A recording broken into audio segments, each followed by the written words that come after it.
Chinese cell phone maker ZTE is in the hot seat. The U.S. government is cracking down on the company, accusing it of violating U.S. sanctions against Iran. CCTV's Jessica Stone is joining us now from the newsroom. And Jessica, what does this actually mean for ZTE? Well, Mike, it means starting on Tuesday, ZTE will not be able to get parts from American suppliers unless they apply for a special license, which is expected to take some time and may not even result in them getting that license. We should note that ZTE is currently the third largest cell phone maker in the United States. It's a very important player in telecommunications at large in this market. It's also growing incredibly quickly in Europe.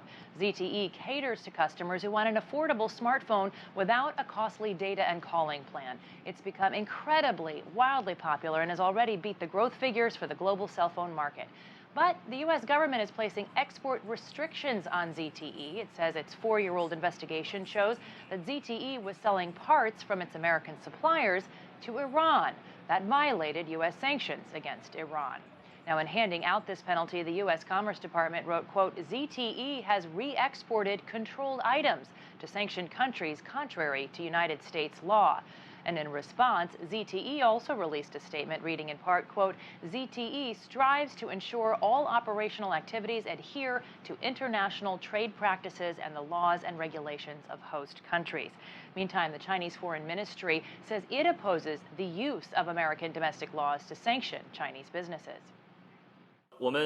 We hope the U.S. stops this erroneous action and avoids damaging Sino-U.S. trade cooperation and bilateral relations.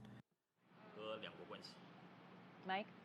So let me ask you this. If I have a ZTE phone and I'm sitting there listening to you, should I be concerned at all about this? It's a very good question. I think a lot of people probably are wondering it, but probably not. Market analysts I spoke to this afternoon say consumers might see a temporary parts shortage, but all of these U.S. suppliers are really easily replaced when ZTE goes about that. U.S. suppliers include Microsoft and Qualcomm. They are the ones who are most likely to suffer under this ruling.